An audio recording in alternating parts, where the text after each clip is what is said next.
Hi guys, welcome back to my channel.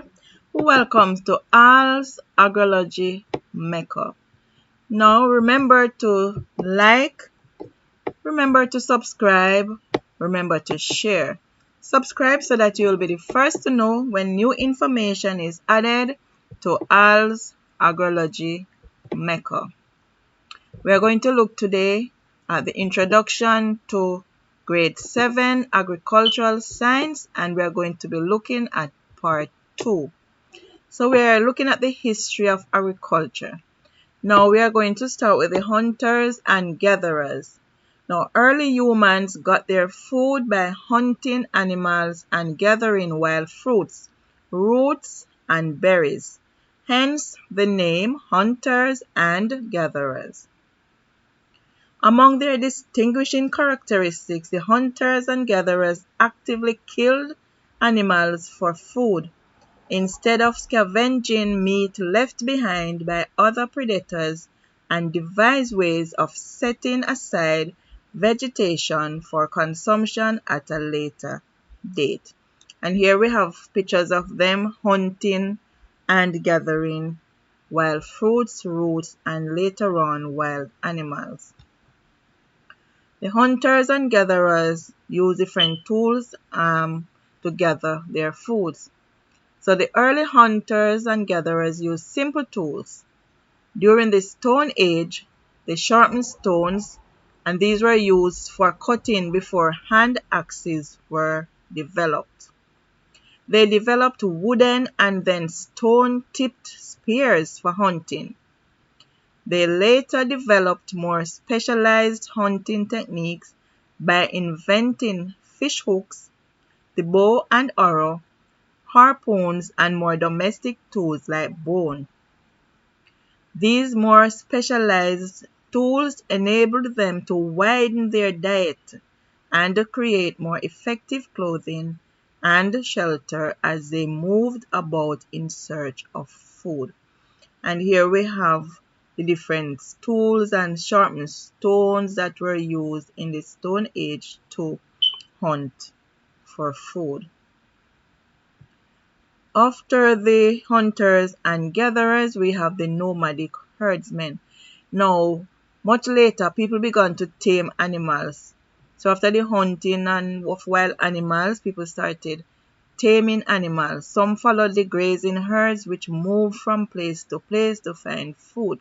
So as they follow the herds get used to these people and they become tamer. People who followed wandering herds are called nomads. A nomad is a person with no settled address or home, moving from place to place as a way of obtaining food, finding pasture for livestock, or otherwise making a living.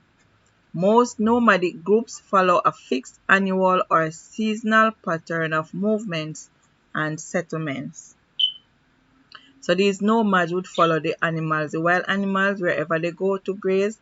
And after a while, the animals, they get used to being around people, so they become tamer. Alright, so after the nomads, where they started taming animals, now we have the domestication of plants and animals. So people stop following herds and they start growing them at home because they are now tamer. So over time, people learn to tame and domesticate animals. They chose the quiet, less nervous animals and bred from them. They can then keep them at or near home.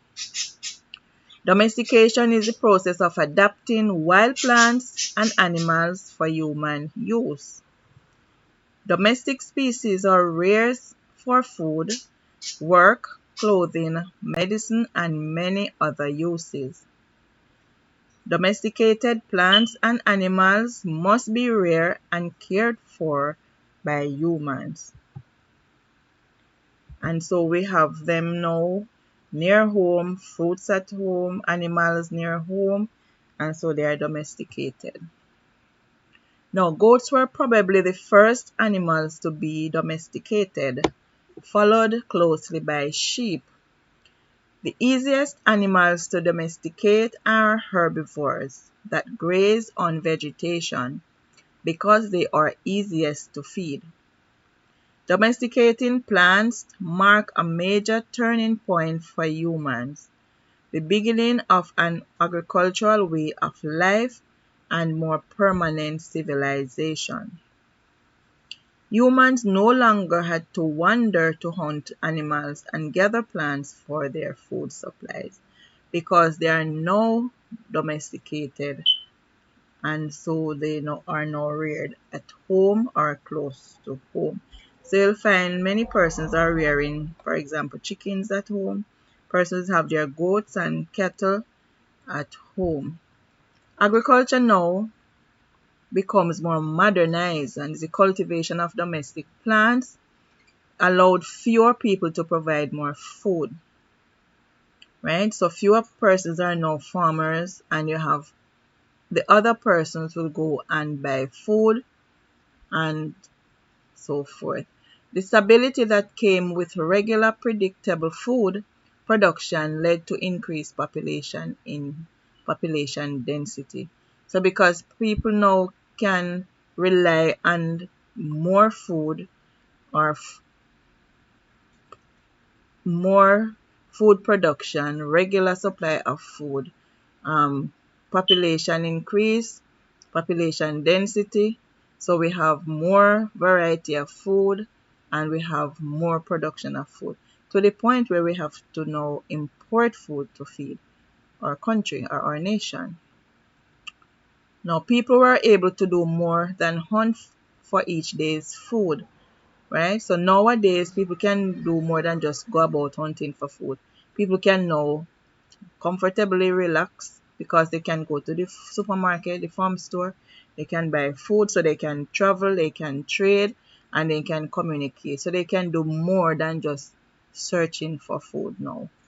Plant domestication also led to advances in tool production. Remember in the Stone Age, they used to use sharpened stones and sticks, right?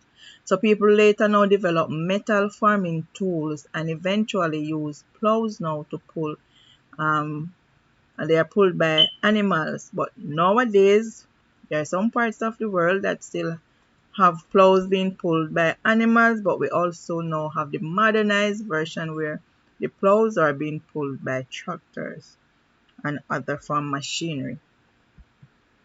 Alright, so we continue with the history of agriculture, but this time we are looking at agriculture in the Caribbean.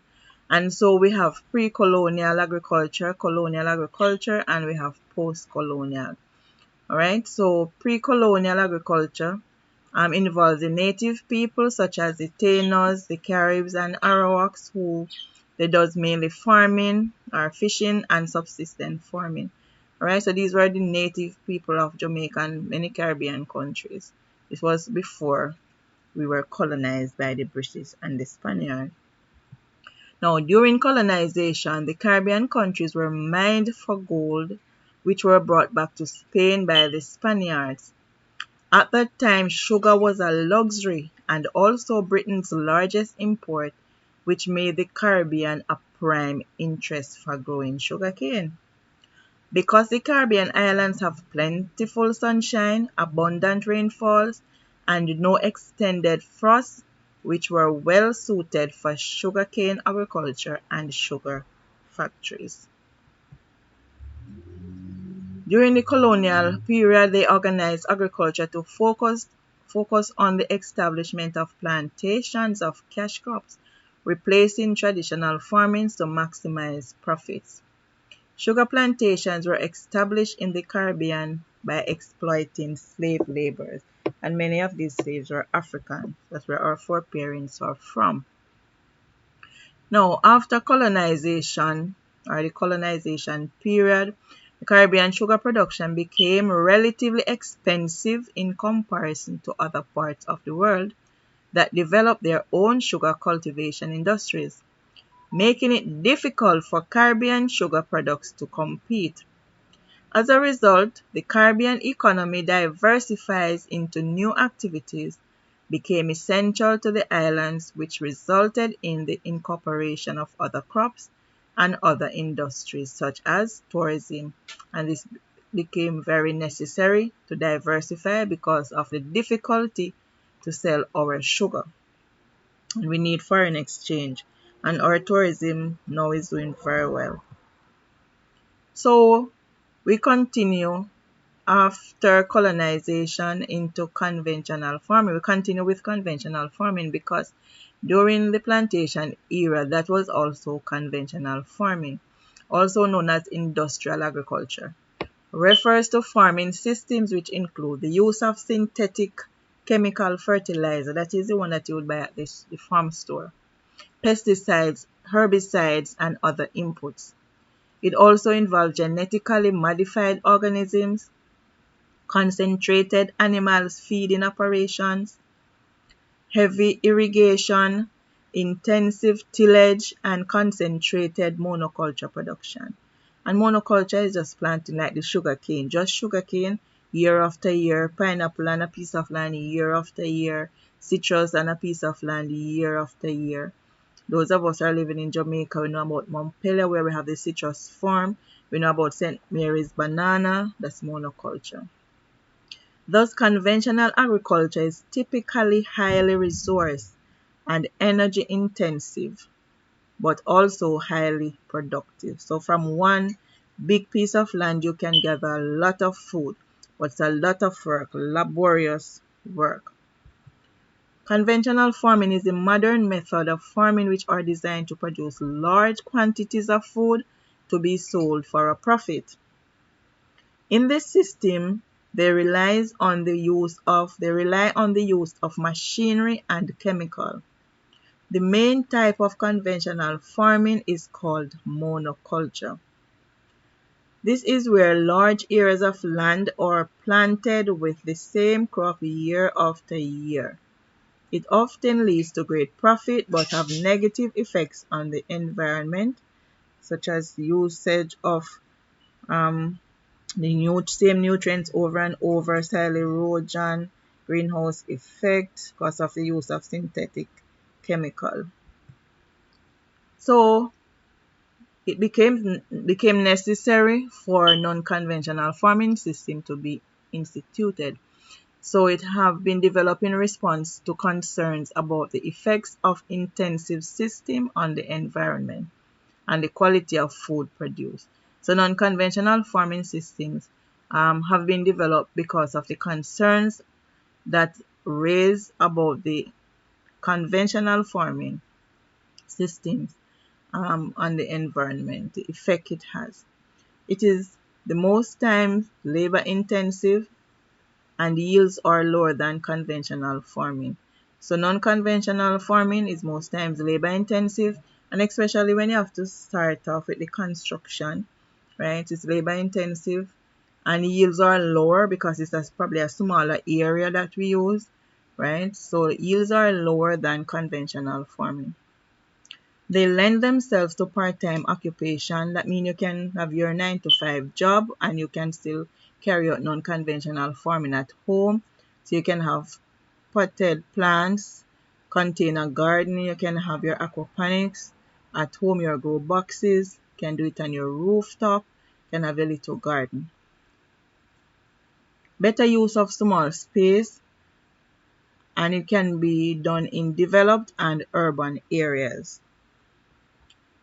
Now, conventional farming is more environmentally friendly because less use of chemicals, no pollution of underground water, and no long-lasting residual effect because we're not using synthetic chemicals. Less predator lasting because you have it at home or you practice near home. Better quality crops are produced because less pests and diseases, less use of toxic chemicals, and it's more healthier. And also it increased food security. So even though it produces a smaller amount than conventional, the turnaround time is shorter, right? So we have a picture here of a non-conventional farming system. So let us look at hydroponics, which is the practice of growing plants in a solution of nutrients enriched water. Necessary anchorage is provided by fiber, sand, or stone, and this is a non-conventional farming system. The advantages are it does not harm the environment, very little water is lost to evaporation, hydroponic medium are designed to be very porous and is for the retention of air and water. Food and water delivered directly to the root. And plants will grow many times faster, bigger, and healthier than when you plant them in the soil or when you have the conventional farming. Less pests and diseases also. And even if you have pests and diseases, you can use organic pesticides such as blending scallion and onion and garlic and so forth and spray your crops. Aquaponics is also a non-conventional farming system. Aquaponics is a sustainable food production system that combines a traditional agriculture or traditional aquaculture. Aquaculture is rearing aquatic animals such as fish, with hydroponics, which is the cultivation of plants in water. And they work in a symbiotic environment whereby the fish produce its waste, which is used by the plant. So the plant depends on the fish for the waste to produce food, while the fish depends on the plant to use up that waste so that it can get back fresh, clean water. Right? So it's a symbiotic environment. So we have aquaculture plus hydroponics. That is how we have aquaponics. So aquaculture is the rearing of aquatic animals or fish, while hydroponics is growing of plants in nutrient solution. And when we combine those, we have aquaponics. Alright, so that's it for today and part 2 of Introduction to Agricultural Science for grade 7.